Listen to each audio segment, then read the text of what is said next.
Purple Daily is daily Vikings entertainment. We just want the Vikings to win a Super Bowl before we die. I will ride with this group. Seriously, man.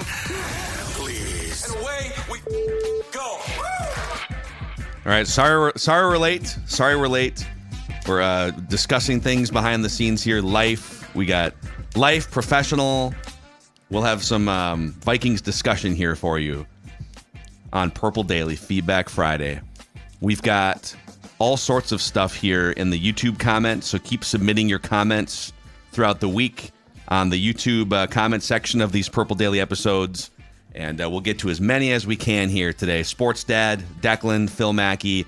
The Renaissance Festival is going on right now still for the next couple weeks. Weekends through September 29th, where you can throw axes and wield swords and watch live armored combat jousting.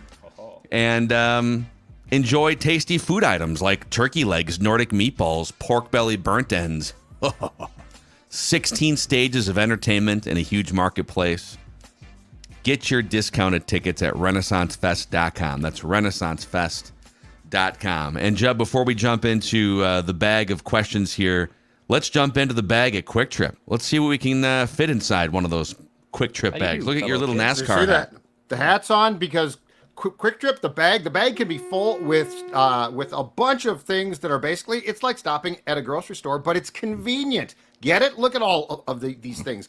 Breakfast, lunch, and dinner. You need a snack, that's cool. But if you need a cup of coffee, the Karuba coffee is outstanding. Quick Trip basically has all of the answers. They're like a great offense in football. They have every answer for what the defense is trying to do, including stopping for gasoline, the quality gas guarantee. And the best part is, if you don't feel like going in, just put the app on your phone and you can, while you're pumping gas, they will bring out your groceries to you. What more could you ask for than Quick Trip? And of course, show us your stop at Quick Trip at JZolgad on Twitter, at Score North. We always love to see when you guys send us a photo of your stop at Quick Trip. Yeah, amen. And thank you guys for supporting our partners here. It's the way that we continue to be able to do this on a daily basis and sometimes multiple times per day. There's so much content this time of year. We're pumping out the bonus episodes on Thursdays, the trenches with usually Alex Boone. Jeremiah Searles did a great job filling in for him. So all sorts of stuff the last couple days, Thursday. But let's start with this on a Feedback Friday. Chris M. in the YouTube comment section says, 9 wins? More like 11 or 12 wins after watching the Vikings in week 1. Where are you guys at? So we, just generally, like, we're not going to go through and pick the whole schedule here, but I think the max, I'm trying to think of I had 8 wins. Dex had 7, I want to say. I had 8. So. You had 8. Declan had 7. Yep. After watching a week of NFL football, just generally, right, would you like to amend 7, 8, or 8? Not yet. No, I need to see more. Like the Giants, look, the Vikings played a great game, and they get full credit for that win. That being said, I want to see them this week against the Niners, next week against the Texans, on the road in Green Bay. Like, if Jordan Love does not start, that changes the feeling of that game, certainly, but it's still a game against an arch rival in their stadium. So, no, I am going to hold at 8 for now, with the potential to recall and reassess if what we see on Sunday and then against the Texans is impressive as well. But I am just going to pump the brakes a bit here and say the Giants are the Giants. What if they beat the Niners? Broadly, where would you have them on Monday? Oh, boy. You know what? If they beat the Niners and play a really competitive, good game against the Texans, I'll probably go up to potentially 10 wins. Wow. We're potentially like a week and change away from the Sports Dad. Well, I thought you had you literally you delayed the start of the show so you could get the flag. No, that was another flag because I was trying to get my hat. Another flag. I've got a wild flag too. But what's this other? Oh, the wild flag. The wild flag, but the problem with that one is it's in just stay down mothballs for a while. Yeah. Are you cheating on the Purple Daily flag? Yeah. No, What are these other flags you're talking about? A Wolves towel. Because the Wolves don't have a flag. The Wolves lack 2 things. 1, a flag, and 2, a team song. We also don't need I don't think you need the Wolves towel or flag anywhere near the Vikings one for like at least another 3 months until the play-in tournament I'm just or the in-season tournament. Look, I know you guys are going to be shocked, but my room is a bit of a chaotic mess. Although I know where things are, so that's why my hat, the wild flag had gotten by my hat. I had to disattach them. The Judd filing system. A lot of work. Bobbleheads. Story of my life. All right, there we go. There. Okay. Are we happy now? If they were to beat the Niners, and like convincingly, I think I would amend my 7, yes. You'd have to, right? I'd have to. The goal for the Vikings... think you would? Yeah, I think I would. That's all I'm saying. I think I would. If they can split these next 2 home games, that's a win for the Vikings. Because they're going to be dogs at home against both these teams. But I think in a perfect world, if you can split these 2 somehow, whether I don't care how you beat them or who you beat, but if you split these 2, I feel pretty good about their playoff chances. According to The Athletic, are up to like 38%, which I think that had to have jumped significantly after week 1 because of obviously also what happened to the Packers. Yeah. So I mean, if they split these next 2 games against 2, is it fair to say that right now the Niners and the Texans are pretty widely considered 2 of the 5 or 6 best teams in the entire league, right? Absolutely. Yeah. If you split those, and by the way, even if they lose those, I think I'm going from 8 to 9 regardless, because I think now that game at Lambeau in week 4, even if Jordan Love comes back and tries to play less than 100%, so I either get a 60% Jordan Love or Malik Willis or someone else. Yeah. I'm flipping that to a win. I get very, like, the performance against the Giants was really good and impressive. I get very nervous about judgment after week 1. Yeah. Because it's such a tease. And like, sometimes what you do in week 1 ends up meaning nothing. So, like, I just want to see more here. And if the Vikings can stack the style of play that we saw against the Giants, even if they don't win, it's going to pass, I think, a certain eye test that I didn't know if they could or not. I love that we're already having these discussions. But if they were to win one of these next 2 games, you technically would like them to beat San Francisco and not beat Houston for conference. Oh God, that's great. You know, if we're really getting in the weeds, we're having playoff tiebreaker discussions. You're not wrong. And it's not even week 2. Week 2 is barely in the bag. Just 1 game. Hold on. Hey, my arms can't take this. I can do it on Sundays, but if I have to do this all week, I'm 54 years old, okay? I'm like Buxton. I got a bad shoulder. I'm breaking down a little bit. Yeah, I mean, Dex is right, though. If they're going to split these games, you'd like to get the one against San Francisco for that conference record tiebreaker. Jeremy Berg says, I hate to be Debbie Downer, and I'm glad the Vikings won a game that they were supposed to win, even though the score was 28-6. I am disappointed that our offense could only score 21 points, and Darnold barely threw for over 200 yards. Meanwhile, the Saints scored 47 points and 30 in the first half against the Panthers. I know people will say, yeah, but the Panthers are worse than the Giants. My question is, are the Saints better than the Vikings? Jeremy. Whoa. Slow down here, dude. Like, couple things on this. I don't think you can play in the NFL especially, well, this team beat that team, and then this team went and did this to that team, and these 2 teams, like, it's...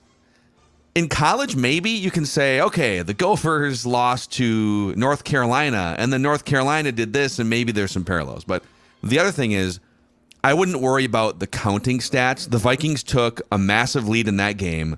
They were chunking the ball down the field, pass game and run game, and then they did what was necessary in the second half. The goal went from drive the car as fast as you can to, there's no way this team is going to score 2 touchdowns. Let's avoid turnovers here. Now, if you take a lead against San Francisco or the Texans, keep the foot on the gas pedal, because those teams they can be down 17 points, come back on you. So I'm not super concerned about like Darnold not having as good of a second half, back of the football card stats. And don't forget too, O'Connell was very clear, and he's not wrong in saying we've got things to fix here. Like, C.J. Ham opened the first series of the season with a fumble that he lost. Yeah. So it's not like the Vikings played a perfect game. What I took away from that game more than anything was the stylistic approach that the Vikings brought to it. And that includes, I think, in my opinion, largely the defense. That's what I expected. That's why I still am so confused about why so many people thought that this defense would regress or just flat out not be that good. Like, lazy. They're going to be lazy tough. These national media members. And what made now poor Tua hate Flores is what makes Flores so good defensively. He wants to pound you into submission, and he doesn't pull punches. You brought up Tua. I feel like there's been some. Let's see here. Yeah, this is a good segue. Cole Larson. Not really a Vikings question per se, but watching Bills-Dolphins game last night, really sad to see Tua go down with another concussion. Maybe Sports Dad can answer this, or Declan can look it up. But what happened? I heard Kyle Paggy drop that the other day, too, on Flagrant Howls. Can Declan look that up? Yeah. Did he? Maybe old Dex can look that up. Yeah. While Ross was producing. Hopefully Ross understood that He gets it. it was a joke. Okay. It was You don't get the joke. Maybe Sports Dad can answer this, or Declan can look it up. But what happens if a player signs a contract and then can't play again for medical reasons? Well, the guarantees are like the bonus and the guarantees. Can you appeal for cap relief? I think so. Because he's going to get his money. His guarantees are locked in. But my question is, can you appeal for, because the most important thing at the end of the day for the Dolphins would not necessarily be the guarantees. It would be the cap. You'd be taking a huge cap hit for a guy who is not playing. And unfortunately, at this point, that conversation is certainly not ridiculous. It has to be on the table. This is scary. It has to be on the table. And I think the scariest part, because guys get concussions, it's the NFL and things happen. What was jarring to me is it was a really an innocuous play. It wasn't like two dudes colliding in the A gap. And by the way, it was Damar Hamlin was the safety on the play, right? Yep. Mm-hmm. And he was kind of like he ran up and he didn't go full head on. Nope.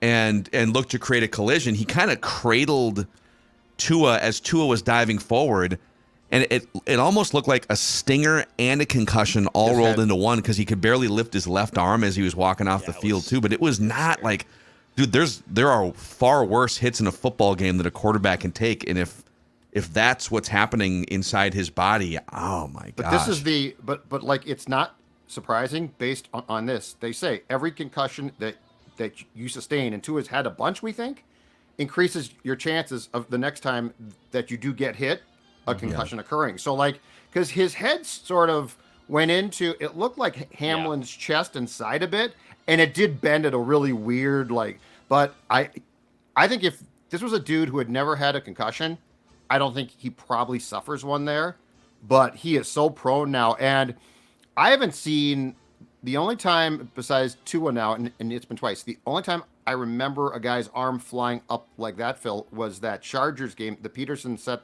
the record in. Bollinger came into when Tavares suffered a concussion. And at that time, I didn't know, but he had at least one, if not both arms, straight up. It was bad. Which means you're out, but I didn't know that. But that is a really scary thing. Yeah. I mean, if you're the Dolphins at this point, don't you just right away, just so everyone can take a deep breath, put him on short-term IR, 4 games. Oh, sure. We're not going to do what we did back in 2022, which is he took a huge hit, and then they had a Thursday night game, and they allowed him for some reason to play in the Thursday night game, and then in front of a national audience, fencing motion. That's what it's fencing. I would give yourself a month for everyone to just think about this, take a deep breath. And in that meantime, I put out on Twitter last night, I called Tom Brady first to see what is he, 47 now, just to see. Because they were trying to get him back in the day, like 5 years ago. But Ryan Tannehill is 36 years old, former Dolphin, was still playing at a pretty high level like 2 or 3 years ago. I'd probably make that phone call, but man, it's too bad. On the finances, I think you can apply for some cap relief. It's just a really crappy situation. Yep. Christoph says, I know there's currently excitement about the 2024 season, but I would like to come back to a more important goal, which is winning the Super Bowl in subsequent seasons and expecting a window to open in 2025. Mm-hmm. My question is, how does this align with the current moves the Vikings are making? With the Harrison Phillips contract extension, the effective cap space for 2025, already including expected cap increase, does decrease to under $70 million available for the Vikings. Let me pull this up here. He kind of goes through and says, we're at least $25 million are required for draft picks, dead money, and in-season moves. That leaves us with $40 million only in 2025. And as of today, the team needs to sign at least the following positions: a defensive tackle, 3 cornerbacks, potentially an RB1, a backup quarterback, another defensive tackle, maybe even a safety, maybe a right guard. I don't see a path, given the limited resources in this draft, because you only have the first-round pick, for them to really make enough moves. Couple things on this. So you can do the math on like the free agency money. The Vikings have like the 8th most cap space, and there's ways to clear space. Like there's things you can do to contracts. You can convert base salaries to signing bonuses, and you can push money into the future. But you're gonna need internal guys. Like you're not gonna sign all those positions. Let's say Ed Ingram is not a starter next year. Well, you would hope that like someone in maybe a Michael Juergens or somebody, or what's the guy? Is it Michael Juergens? Who's the guy from Wake Forest, the center guy? Michael Juergens. But they, relative to the rest of the league, the Vikings have a lot of cap space. Yeah, look, I think the Vikings are going to have at least one big splash move when free agency starts in March, and I think it might be a defensive tackle, it might be a corner, but like they do have players on the roster developing or coming back. Like I fully expect that when training camp starts next summer, Mekhi Blackmon is going to be very much again where he was when training camp started this year. Unfortunately, he tore his ACL immediately, but I think he could start. So yeah, it's not like you're going to identify all of these positions of need.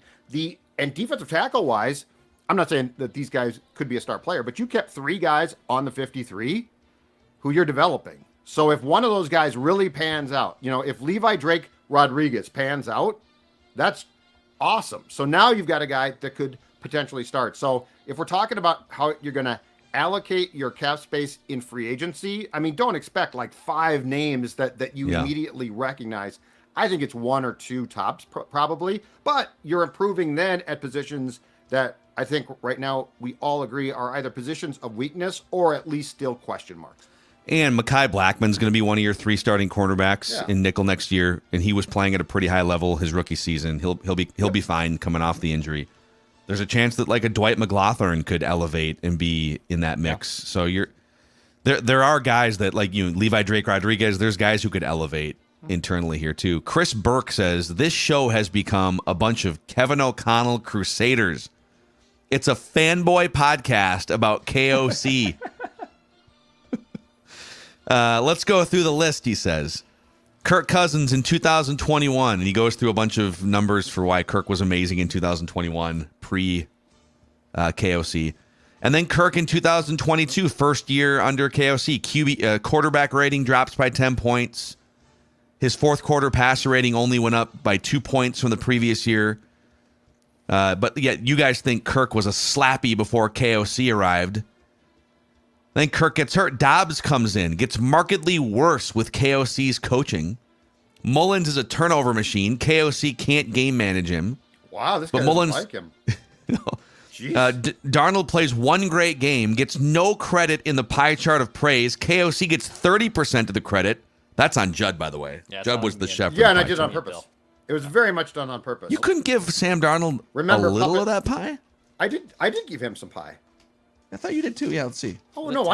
I gave him a slice. I think I gave him 20%. 20. You gave him 20. Yeah, but 20. Don't forget KOC Puppet Master. Ooh, hey, what's going on, guys? Oh, upside down. Oh no, it's the Giants. Oh, Mr. Kevin. Oh no, Mr. Sam.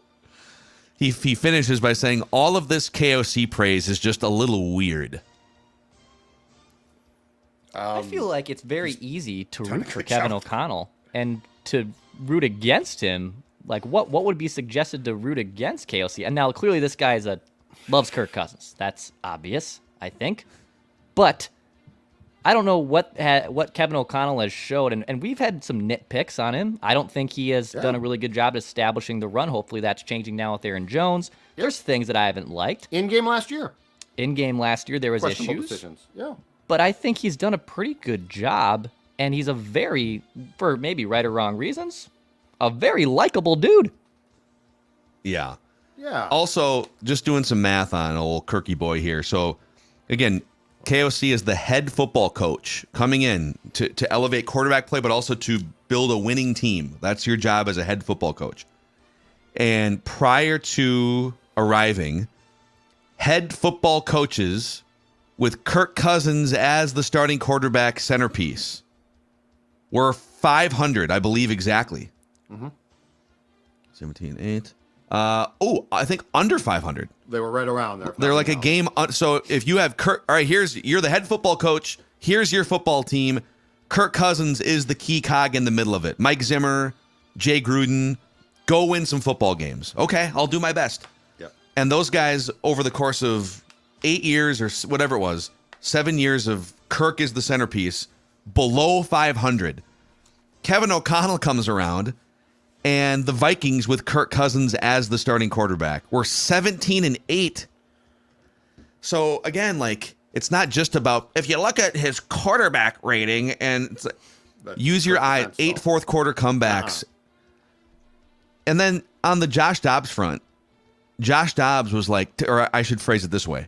If you are a head football coach and you are given Josh Dobbs as a starting quarterback, I believe those head football coaches were 1-9 in games started by Dobbs. Let's be very clear. We can talk about KOC and Kirk, and we can certainly talk about KOC and Darnold, and eventually McCarthy.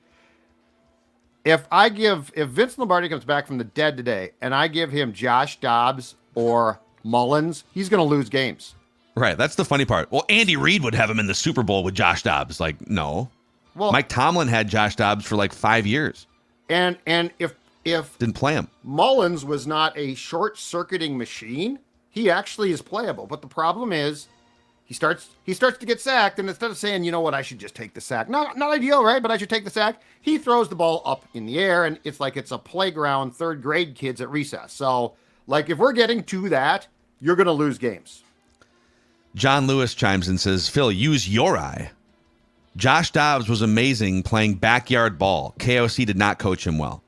So let me ask you guys this, because there's this weird criticism that because Josh Dobbs, who again has been a lifelong NFL journeyman backup, that because he didn't stick as a star starting quarterback, that it's a failure on KOC's front.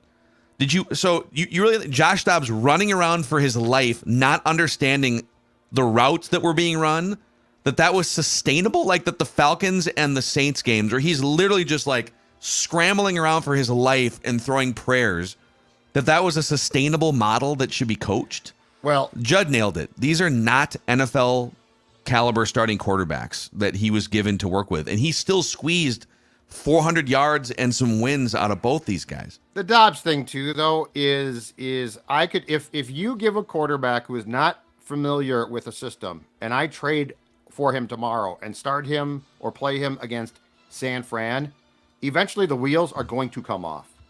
Like, that was fun. Dobbs was fun. But, and John's not wrong. So John says the more the KOC forced Dobbs to be a QB, he wasn't, the worse Dobbs did. Yes. But the issue was, and this is where you got problems, is one, they had no time to work together in training camp or in the off-season camps. That's important. Two is the offense runs a certain way. So, like, unless you're suggesting, and it's fun to watch, but unless you're suggesting that KOC should have basically balled up his play chart, thrown it in the garbage, and gone home and said, you know what, Josh, just go to it.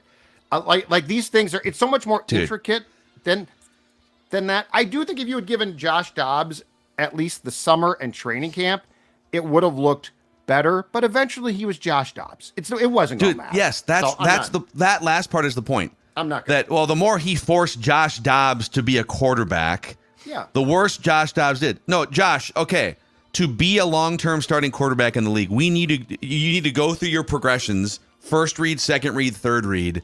That's how we're going to sustain this going forward.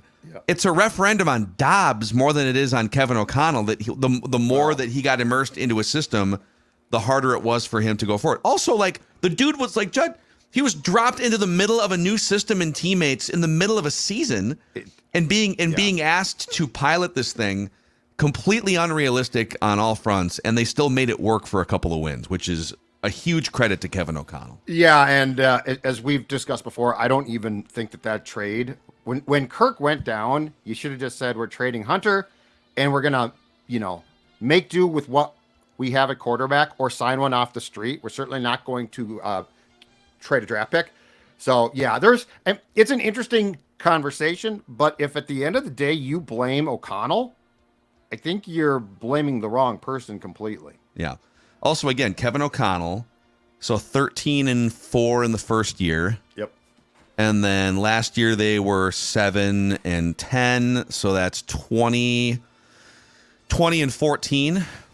Right, is my math right there, and then a win here, so call it 21-14. So he's 7 games over 500 as a head coach in his first 2+ seasons, with aging Kirk Cousins and conservative Kirk Cousins, and a bunch of random backups and a 5th-round pick. Yep. And he's 7 games over 500. He's not Sean McVay. No one's putting him in the same category right now as Andy Reid or Sean McVay or even Kyle Shanahan. But I think there's a lot more to like about the job. And also, moving on from, you're not going to bat 1,000 on your moves. Oh, Ed Donatel, let's quickly replace you after 1 year and not be stubborn. Go make a great hire in Brian Flores. So, I mean, yeah, is he perfect? No. Are we KOC fanboys maybe on the show? Maybe. I don't know. But the guy is 7 games over 500. Done a good job. Yes. He's done a good, 3 years in to Zimmer, I think we had the same conversations about Mike. Rightfully so. Doing a good these job. Things can change. These things, it's not written in stone. Zim was a terrible coach. No, things went sideways, but there was a period of time there where Mike did a hell of a job. It's just, sorry. You know who does a hell of a job? Ugly Deck. Oh, hold on a Ugly second. Deck That's does exactly a hell right. of a job. That's exactly right. And you know what? It's time for the Ugly Deck hat. That's right. The Ugly Deck hat right there. A man of changing hats, because our friends at Ugly Deck are on a mission to rid the world of, well, of course, ugly decks. Book a free deck estimate this month. Get 3 free footings included. Just need an Ugly Deck, a tweaked facelift. Get up to $1,000 off installation or a DIY deck package. For the DIYer, Ugly Deck can install your footings and ledger and save you from the mess and all that frustration on the hardest part of building a deck. If you want the top carpenters and maintenance-free decks to build your entire deck, they build year-round, so book a free estimate today for a new deck this year. Go to uglydeck.com. That's uglydeck.com to book your free estimate. Fall is here. It's coming. It's nice now, but it's coming. Ugly Deck has your deck for fall. You can sit out there, watch football, drink a beer. Oh, that's great. Maybe hit some golf clubs off the new deck too, huh? That's right. Huh? Be careful. think, Be Jeff? careful, Dex. Is that okay? Can I come over with my Ricochets PXG off the sticks? wood back into your window. Yeah, Oh, I don't care. Yeah, here? Sure.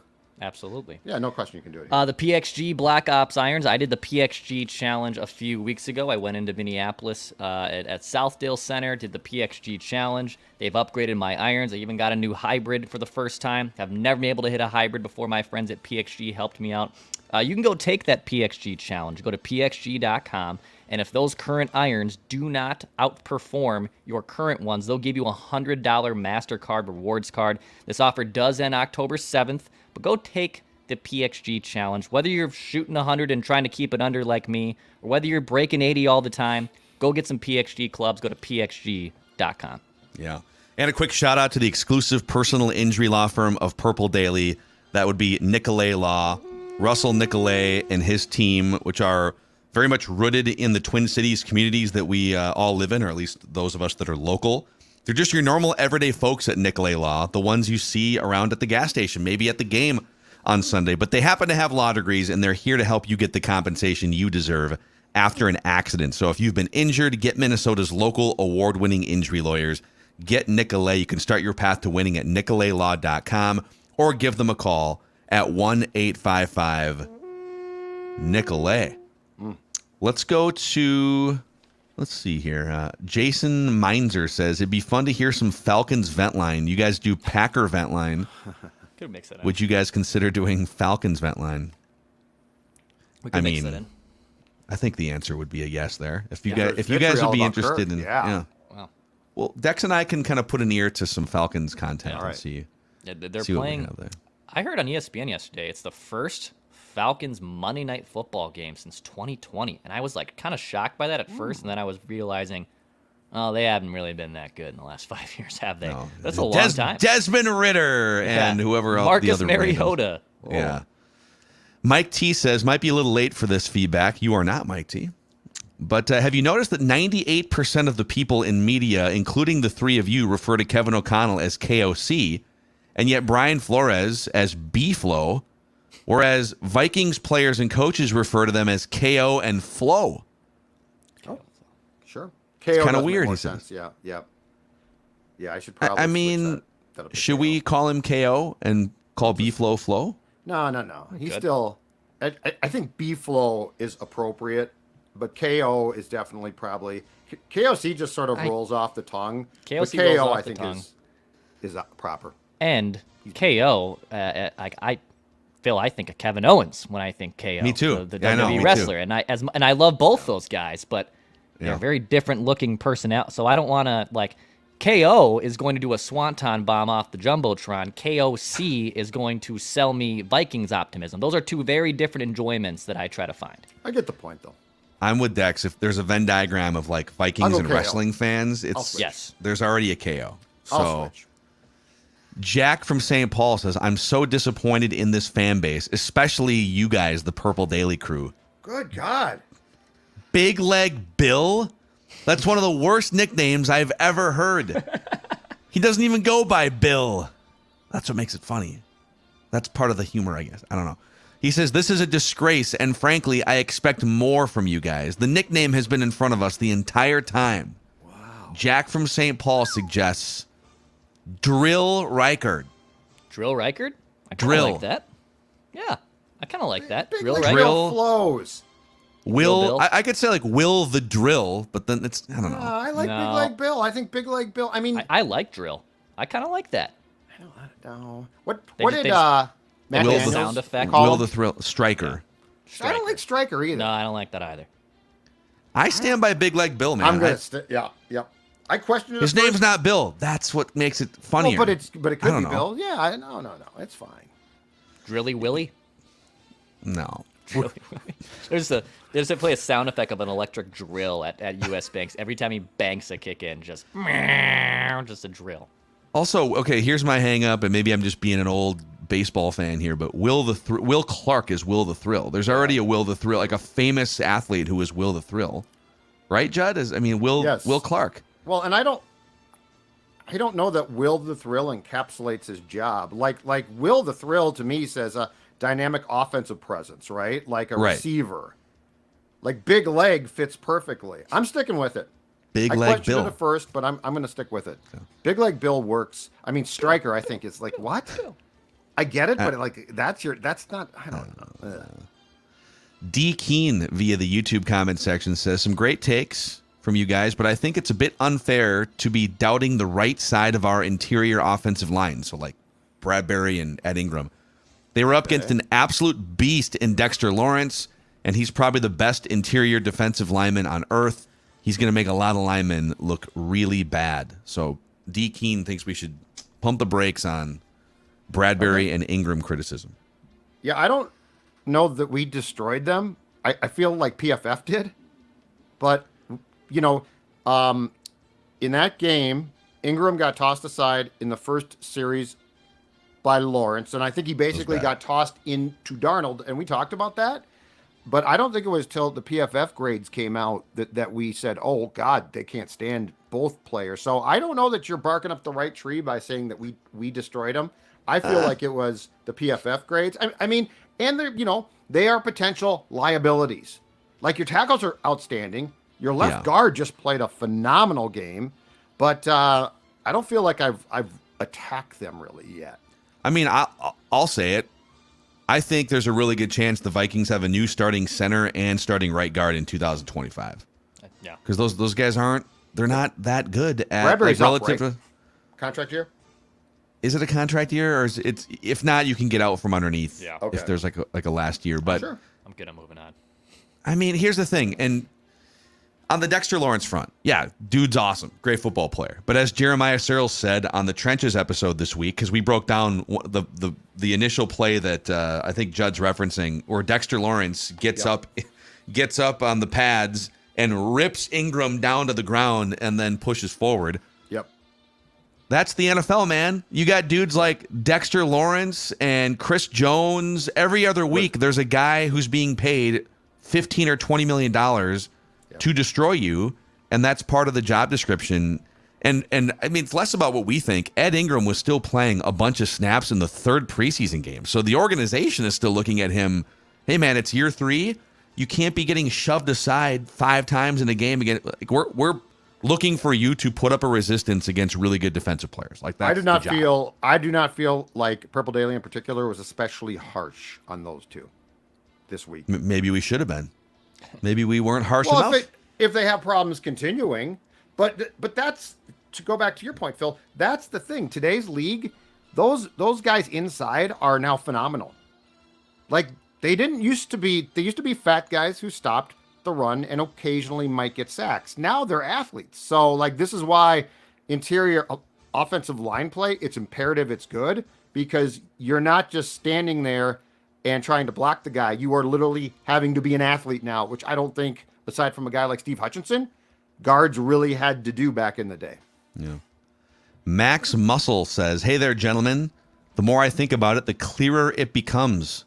Football is not only the best sport, but it's also home to the single greatest source of terminology and player names in the world of sports." He said terms like sack, blitz, air raid offense, bootleg, coffin corner. Coffin corner's dead. I never hear it anymore. Names like Pat Angerer, Brock Purdy, Peanut Whitehead. Football.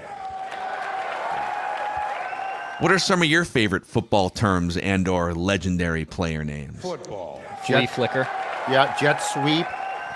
Orbit motion, which I love now. Ooh, orbit. NASCAR front. NASCAR front. Yep. Dime. Double Cali. I like a classic dime package. Do you? Yeah. Like Dime the package. Dime, nickel. Nickel. There are terms. Pancake. There's literally That's a good they one. took a great breakfast food and they turned it into a football term. Yeah, because big guys Pancake. pancake those defensive linemen we were talking about. You're right. And a good, like, sort of fringe roster lineman could be a ham and egger, right? Football. Yeah. Ham and egger. Yep. It does make for some Gunslinger. great terms. Gunslinger. I mean, come on. Yeah. Gunslinger. It's great. It's great, man. It's great. You know, I was watching last night JT O'Sullivan, the QB school on YouTube. He does a bunch of breakdowns. Yeah, he's got the same pose for every I like it. thumbnail. It's a good one.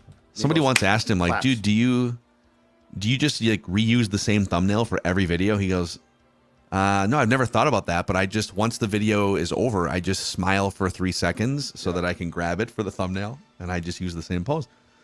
But if you guys notice when he'll talk about a player like Sam Darnold, he did a great breakdown. You guys check it out.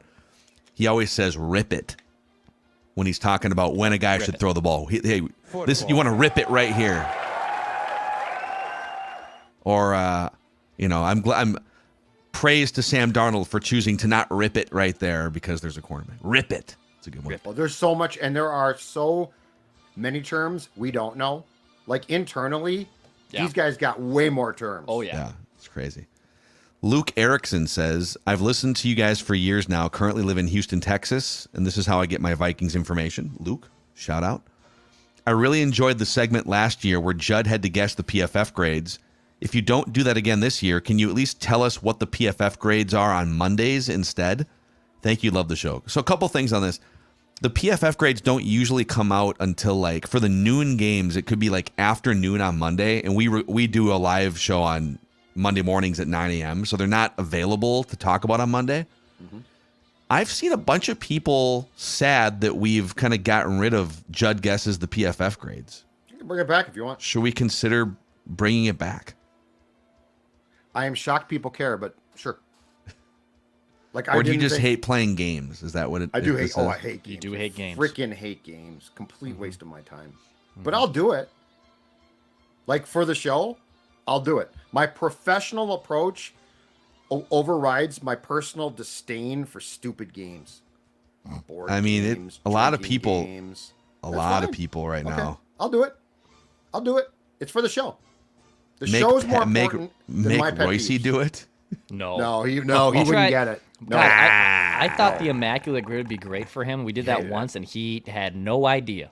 And did not Yes. care. And he So I didn't was care, like, so he didn't damn. participate at all. So Pat, we're looking for a twin who was also a Cub. What do you mean? No, like anyone who played for the Twins Or and like- the Cubs.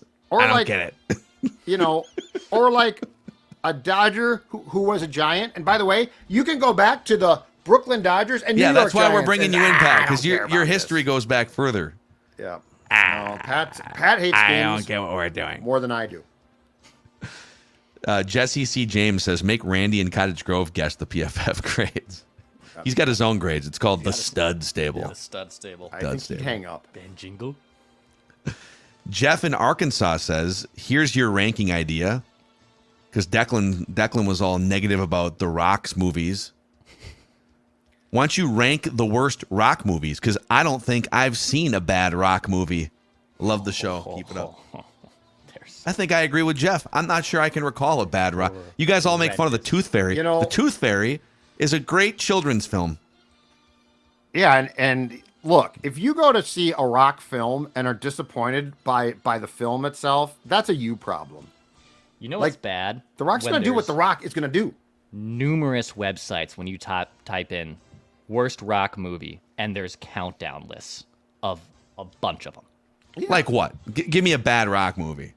Black Adam was terrible. That's a recent one. That was a flop of a But Black Adam still did like $400 million at the box and he office. was so bad they're not bringing him back. He was bad at it, dude. He wasn't good at it. Or was he not as good as like maybe the Hold on a second. other? Clooney was a bad Batman. It doesn't make him terrible. Do not put. Clooney was a bad Batman. He was a terrible No. Batman. It didn't work out. It didn't work out. But if you watch a Rock film, Dex, like, what are your expectations? Like, you know exactly what you're going to get in some way, shape, or form.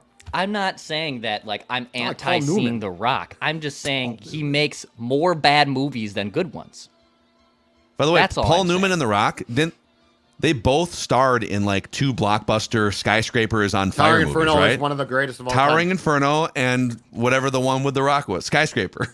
Yes. Yeah, and it's very like a and It's like the same movie basically. Towering Inferno is one of my favorites of all time, and the cast is nothing but stars. One of the great casts of It is great. all time, including Orenthal James Simpson, who plays like a security guard. Wasn't he also in? Who was in? Was it Jim Brown? Was in the Dirty Dozen? Jim Brown. Jim Brown was in the Dirty Dozen. Jim Brown. Yep. Okay. Jim Brown quit anyways. football to get into acting. Yeah, I'm not sure that was the greatest decision by Jim Brown, but so I don't know. I'll go see anything that The Rock puts out there. But you know what So- you're going to get.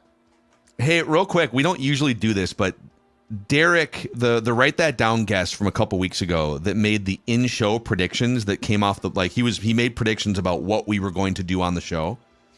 Universally loved as a great Write That Down guest. Was. And he emailed the show. We don't normally take email Write That Down submissions because otherwise, how do we even? We used to do that like 8 years ago on the old radio show, and it was like, okay, how do we keep track of all these? But he said, I made all 3 predictions about you guys and not really anything Vikings related. So I was wondering if I could slip a 4th prediction in about the Vikings. You don't have to count it, but I just want to make one Vikings prediction, even if it's just for fun. Okay. What are your guys' thoughts? I've got it here. I'm just wondering fine with if you... Dex, Yeah, like we can't start to we can't start to do do this on a regular basis, but I feel like he was so He kinda highly earned it. regarded for his appearance that I feel comfortable rewarding him for that. Yeah. He says, first, I want to say 2 things. I'm getting more and more sold on KOC. Is he perfect? No. Is he the guy that I want coaching J.J. McCarthy long-term for the simple fact that he's elevated every quarterback he's been with, unless you're the comment section guy who's still hung up on Josh Dobbs? So he says, look at the Aaron. Let's see here. Where's your prediction, Derek? Derek, this is too long. I don't know if I can read all this. Where's your prediction? We're stalling out. All this to say is this. If the Vikings, they just got to everyone's hopes up, the letdown is coming. Write this down. Here it is. Okay. The Vikings will lose by 9 or more versus the 49ers, get everyone counting them out against the Texans, then inexplicably beat the Texans by 7 or more points. So his prediction is Vikings lose by 9 or more against the 49ers, and then beat the Texans by 7 or more points. Write it down. Okay. All right. It's from Derek. Okay, I got it. Okay. Write this down. Are you guys ready for the snake draft of the week? Oh, we're there already. Yeah, absolutely. Yeah. Well, we'll be there in a second here Okay. All right. after you show the audience those glorious scratch-off tickets. Oh, that is no problem at all. Let me flip my notes. Do you have a scratch-off hat too, or? I do not. You know what? I need one. Lottery. Send me one. But for now, I will show you the official scratch game of the Vikings, Classic Scratch Game. As you can see here, it went up to $100,000, and you're saying, $100,000? How much do I have to pay for that opportunity? And I'm telling you, it's only $5. Second chance prizes include season tickets or an away game trip. That's officially exciting. Minnesota Lottery, just say I'm in. It must be 18 older to play, and send me a hat, and I'll be happy to wear it from the folks of the Minnesota Lottery. Love it. Do you have a Spidex pest control hat? I don't yet. Got to get one. But what I do with have just a is giant box elderbug on the front of the hat? What I do have is friends at Spidex, and that's the most important thing because you know what? I got a house, I think it's 1951. Got some mice problems. Spidex came to my house last week, and immediately they went to work. I didn't realize this, you guys. Rodents begin scouting. It's like a scouting mission for a draft. For places to live in your home long before it gets cold. Right now, rodents are looking for places like mice, and Spidex does not stop at mice. In fact, you know what? If you're going to put in that deck, fall time, box elderbugs and wasps, they can cause some problems. Spidex is going to... got stung by one yesterday. I need exactly. Spidex and you pest know control. Spidex would have helped you out. An offer right now for our listeners and viewers, $125 off your first service. Call 952-333-8813 or check them out at Spidex.com. Spidex.com. That's SPIDEXX.com. Inside or outside the state, because they do have a bunch of offices around the country as well. Spidex can help you. Yes. Snake draft of the week here. And last week, I think we had a really close vote again last week. I edged out Judd. Okay. Oh, you did win? Mm-hmm. It was like 2 back-to-back weeks where it's been almost recount territory here. So Declan picked up the win on the former Vikings that you would put on this year's roster, like in their prime, put them on this year's roster. And this week's snake draft of the week is current football broadcasters, and we're talking in the booth, so they have to I love this. Either play-by-play or color commentator, and I don't know if anyone has any technicalities, we can fight over them, but current in-booth football broadcasters.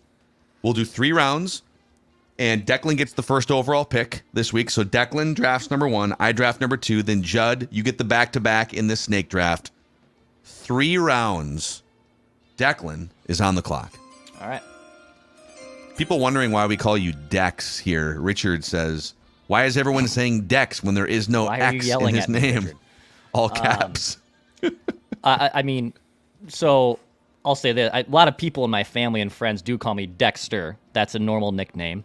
I was also, cheap plug, I was Dexter from Dexter's Laboratory back-to-back years in Halloween in 3rd and 4th grade. Whole costume and everything. It was awesome. I think there's a picture I can find. And then Deck morphs to Dex. There's just, I don't know. Why do any nicknames exist? I don't know. Or Decky, if you're close enough. Decky's a nickname, I think. I would guy? argue that Dex is not, because it's just it's a straight. And Decky might not be too. A nickname, I think, has to be not your name, but like a term for you, right? Mm-hmm. Sports Dad. Sports Dad. That's a nickname. Sure. Okay. Anyway, that's just my thought. All right, Declan's on the clock. Old All right, Decky. First pick. A lot of good options here. Yep. But I think I got to take my guy. I think I have to take Chris Collinsworth. Give me Chris Collinsworth. Here's a Give me guy. Collinsworth. Here's a guy. Wow, okay. I'm going to take my dude. Love me some Collinsworth. The problem is here, there's a lot of polarizing NFL announcers that people love or hate. And I know Collinsworth kind of falls into that bin of that. Some people find him really annoying. I love him. I think he's great. But I do know people probably can't stand the sound of his voice and how he goes about the commentary. I love him. So I'll give me Collinsworth my first He's pick. very detailed. I mean, he always has... He works with producers in the days leading up, and he'll have 10 different things in video packages that they don't even get to. If you sort of like, there's been stories about his preparation. So he has become kind of a meme with the slide-ins and the here's a guy and whatever. But he used to be a lot more critical 20 years ago. I was going to say he doesn't throw his fastball 99 like he used to, Yeah. but he's not. I mean, in my opinion, he's not terrible. Yeah. Like, it's not like, oh my God, Collinsworth on this game. So, By the way, last night again, and I know the Thursday night games on Amazon have been mostly duds the last few years since they started, but Al Michaels, man, he is just collecting. He's a legend, and he is a Mount Rushmore guy in that industry. But the amount of deep sighs before he says begrudgingly anything about the game. There's a 40-yard touchdown play down the sideline, and there's a catch by Cook down the sideline into the end zone.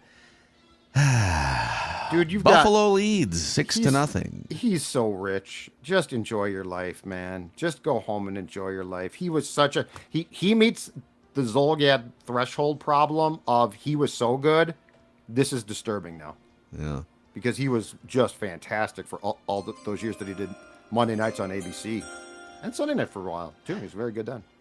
So I've got the number 2 pick here, and I feel like if there was a big board, or like if we had like a consensus, if there was mock drafts out on the internet in a consensus, I feel like people would call this a bit of a reach, but I don't think this guy gets past Judd's back-to-back picks.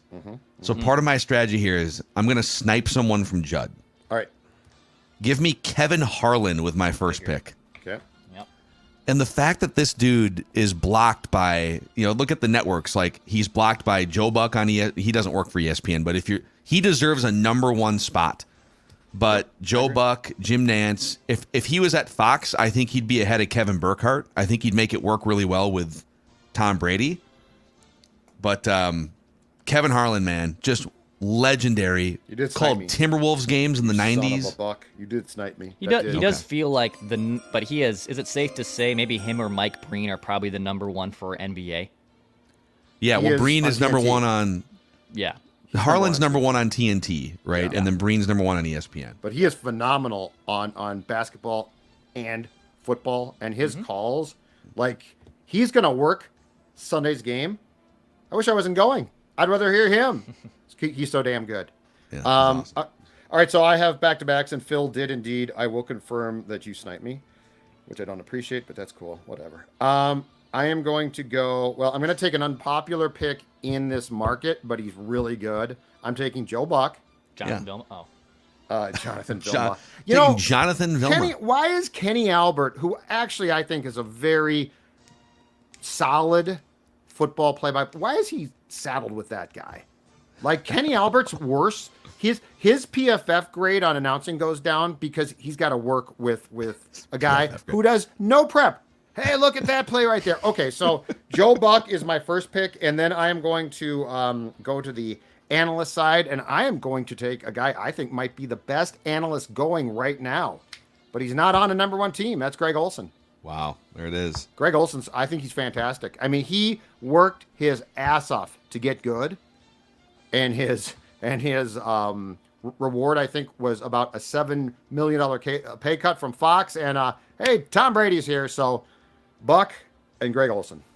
People say you're getting clowned a little bit on the Joe Buck front here. It looks like in the comments, but if you guys haven't, it was I think last like November or December, and Joe Buck came on Purple Daily. He was gracious. He gave us a half hour from his hotel room somewhere, and he was excellent. And there was a couple clips of that made the national headlines because we didn't ask him about the Randy Moss mooning stuff that has alienated him from Vikings fans.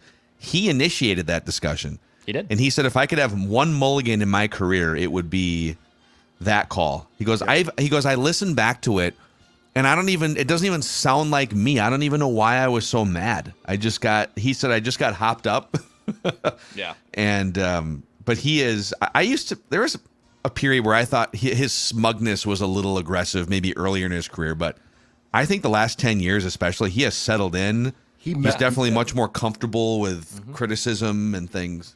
He definitely took a step back, and I think he's been through a lot now. You know, his dad died. He had some away from the broadcast booth things. He's different now. But to reaffirm my feeling about this draft, I never draft for the public. I draft for Sports Dad. So if you don't like Joe Buck, that's fine. I lose. But I'm very comfortable with Greg Olsen and Joe Buck right now sitting in my broadcast booth. Isn't his wife from Minnesota too? But Yeah. His wife, yeah, she has family from Minnesota. He's divorced for sure. From his first wife. I know that. He is. Yeah, the way you said All that. right. He's divorced. He married his high school. I know sweetheart. that much. Yeah. I'll tell you They that. had a couple of kids. I'm not accusing him of a Dave Grohl here. I'm just saying he's divorced. How about that? The way you said that was like, Divorced whoa. from his first wife. I know a lot about Joe Buck. Okay, I like Joe Buck, but yeah, it didn't work out. People change, Jesse. People change.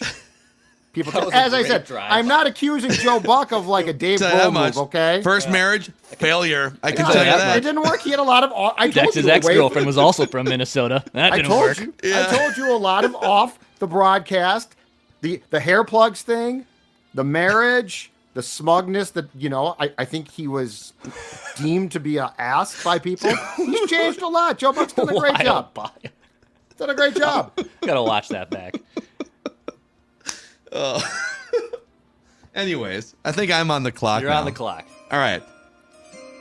Okay. God, so many. So you guys, here's a guy. Well, there's a lot left because. Oh, there's so many left. I feel like you guys have left me with the best color analyst in the NFL. I'm not taking him. I'm going Troy Aikman. Oh, that's your opinion. Oh, That's your. I think he's.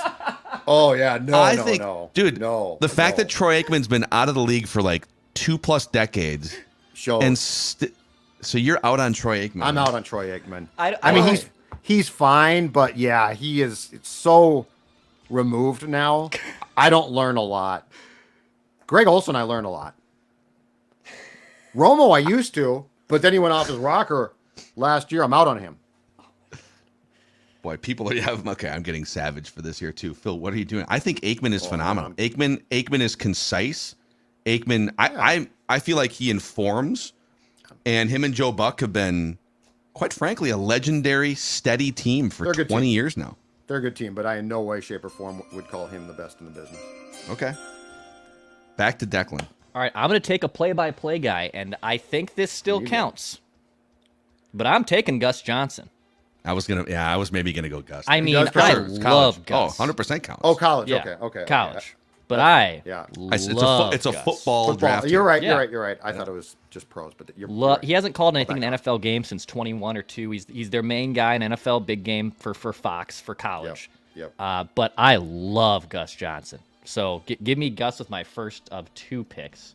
Yeah. And then with my last pick, now this guy does float between, but he called the NFL opener and he calls some playoff games. Give me Mike Tirico. Oh wow. I love Mike Tirico. I think he calls just a clean, does. flawless game. He's the opposite of Gus Johnson, but I like the way he goes about calling a game. He's just a very soothing voice. He's very versatile. I love me some Mike Tirico, so give me some Mike Tirico to round out my team. Okay. Man, all right, so this is my final pick, and I know my guy is still sitting out there, Kenny Albert. You all probably want me to take Kenny Albert here. But here's a guy who at some point in the next 5 years probably becomes the number 1 on CBS. His son, also a rising broadcaster. Yeah. Give me the underrated, underheralded Ian Eagle. Yeah, and his son's really good, I think. Yeah. The Eagle family of broadcasters. Noah Eagle, Ian Eagle. I love me some Ian Eagle, man. That guy knows how to ramp up. Gus Johnson gets all the credit for, he's the excitement guy. Ian Eagle, the tempo at which he calls the football game So give me an Iron Eagle with my final pick. Judd, I might with the try and final pick here. Boy, should I get creative? Probably not. I don't think there's that many good ones. All right. The only question is, I was thinking of studio. But then I can't think of one I love. Like Moss, I enjoy because he's No. I thought Studio you doesn't guys count. are off limits. Oh, it doesn't. Okay. Yeah, in Okay. the booth. Booth. Okay, so it's just in the booth. Okay. Because I would have I considered a dismissed it. sideline person, but I didn't. I dismissed a sideline person. Who?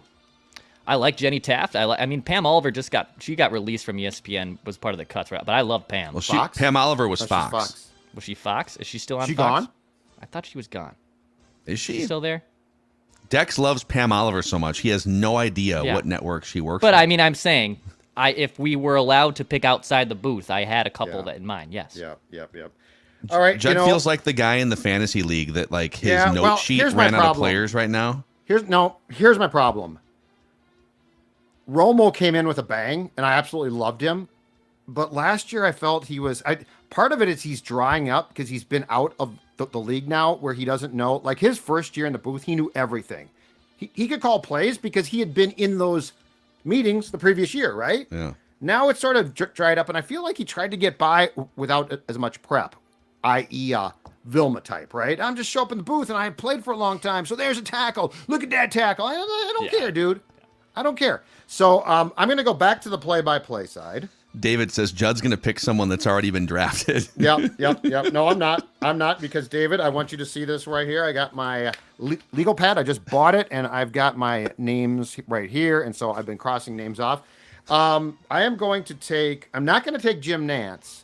I know he's the top guy. I've never been a huge Nantz fan on football. He's fine. He's solid, but he doesn't bring a lot. I'm going to take from Fox their number one play-by-play guy, Kevin Burkhardt. I think he's very solid. I think he's good. Yeah, I would've taken we're about to find Tirico. out. About to find out with Tom Brady is the task. You got to get something out of Tom Brady now. Well, If and you're Tom's Kevin got Burkhardt. Tom also has to improve his game. Yeah. So Kevin Burkhardt. By the way, some snubs here. Just going through comment sections. Well, Romo's kind of a snub. He's a big snub. Yeah. Yeah, Nance would be kind of a snub here. Paul Allen. A lot of people Paul wanted Allen, one of us to pick Paul Allen. Vikings Radio Network. Yadat. And he's loose. Judd, I thought you might try to please the people and go Paul Allen there with I your told third you, I pick. never please the people. This is about me, not him. Not them. One that I had on in my UDFA class, I think he's great. I love Adam Amin. I think Adam Amin's awesome. Yeah. Big fan Yeah, of that him. wouldn't have got you any votes. No, I wouldn't have. It wouldn't have. I should have taken him. I don't Yep. care. I like Adam Amin, though. Can I throw another college guy out there that was on my big board? Brad Nessler. You know it's a yeah. big college football game when Brad Nessler steps up to the microphone. Voice of the Vikings on WCCO Radio, 1989. May I argue he is among the best I've heard in town? And that was around the time that we had Shaver on the North Stars. We had Harlan on the Wolves. Herb Carneal was still good. And Brad freaking Nessler, who's from, I think he's from around Rochester, calling the games. Legend, man. Oh, it's a phenomenal run. Yeah, Phenomenal and a run for us. Great video game voice for a long time, too. So, all right, so here's the draft. These are in-booth, current football broadcaster snake draft. Declan winds up with Chris Collinsworth, Gus Johnson, Mike Tirico. Judd winds up with Joe Buck, Greg Olson, and Kevin Burkhardt. Yeah, I got no chance. So Judd being paid by Fox here for his snake draft. And then Buck's not I go with anymore. Kevin Harlan, Troy Aikman, and Ian Eagle.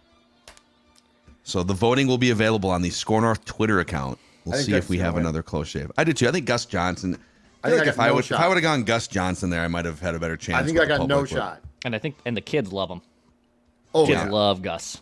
Yeah. The Gus-gasms, Yeah. as they call them. Oh my God! Yeah, it's great. To the pylon! Got it! So good! Touchdown! He's great.